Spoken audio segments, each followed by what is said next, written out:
Hello students, please subscribe the channel, drop a like, share and comment. This is exercise number 23 of the Progressive Monthly Magazine, January 2023 on the speed of 100 words per minute. Start. I am truly delighted to be here in your midst to celebrate the 40th anniversary of the Institute of Defense Studies and Analysis. I am particularly happy that you have chosen on this auspicious occasion to honor your former director for helping to lay a strong foundation for this institution in its formative years. His incisive writings continue to stimulate and contribute to the thinking of strategic analysts and policy makers in this vital area of national concern. We look forward to many more years of active contribution from this doyen of the strategic community in India to the vital policy debates of our times. Over the years, he has pointed out in his writings the importance of making strategic choices that affect our national security and well being by careful weighing of costs and benefits without getting trapped in black and white views of the world, ignoring the shades in between in which the real world manifests itself. He has been an ardent advocate of a holistic vision of national security, tempered with a sense of realism and pragmatism. Let me therefore suggest that, in keeping with our known principle on the need for long term planning, we use this anniversary celebration to on strategic policy planning in general and on IDSA's contributions to this process in particular. On balance, I think it is fair to say that over the past 4 decades, IDSA has largely fulfilled its mission. While the existence of IDSA as one of our few strategic think tanks suggests a deeper need to create an adequately vibrant strategic community, this is perhaps a subject for study in its own right. Suffice here to say that I believe your institute has rendered great service, often in difficult circumstances, to promote strategic thinking, inform policy makers and the public at large, and to develop a community of strategic thinkers. I congratulate all those associated with this institute for contributing to strategic studies and institution building in a vital area of national concern. However, an anniversary is also an occasion to objectively consider the lessons of the past and to strategize to meet the challenges of our future.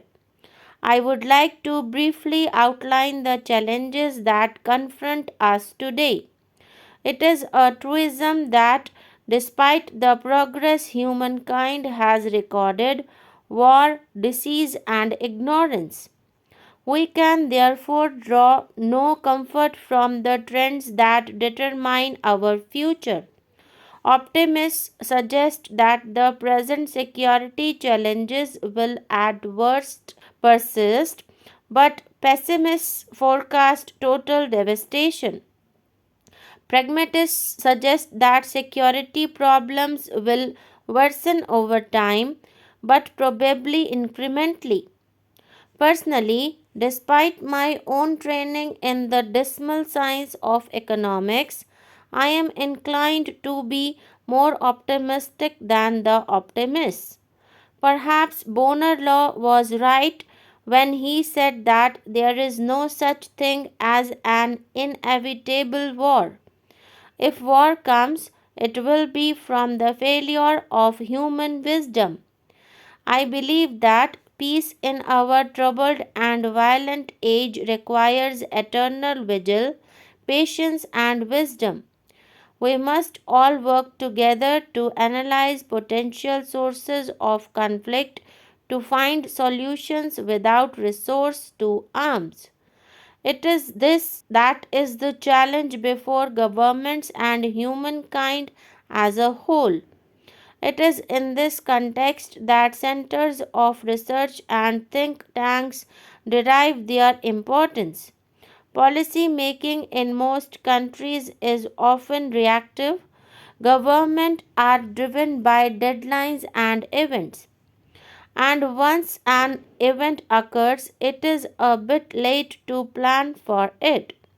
This is one reason why so many problems are difficult to resolve. Proactive planning is the goal of strategic thinkers worldwide, and this is where your community must step up efforts to identify problems, highlight trends, develop scenarios, and suggest policy options before crises overtake us. I have often said and felt that there is a dearth of long term planning. Of course, there is a saying of a very famous Cambridge economist, Lord Keynes, who said, in the long term, we are all dead, but I do believe that there is a need for long term planning. On the one hand, policy papers can sometimes become impractical, and on the other, policy options are sometimes short of long term vision.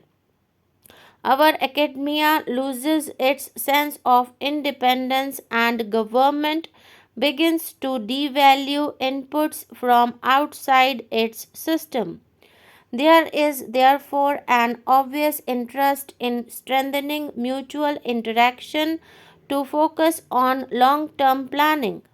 In the language of economics, the cost of investing in long term policy making in time, money, and energy are quantifiable and immediate.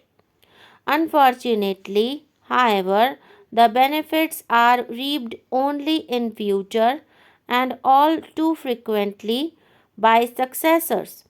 These benefits are also hard to quantify since a crisis averted does not register on the popular consciousness. Naturally, the incentive for in depth analysis and long term policy planning has always been weak, despite the obviously disastrous consequences of ignoring such efforts. Having said that, let me elaborate my perspective of our security environment. There are those who define security solely in the narrow of violent conflict as only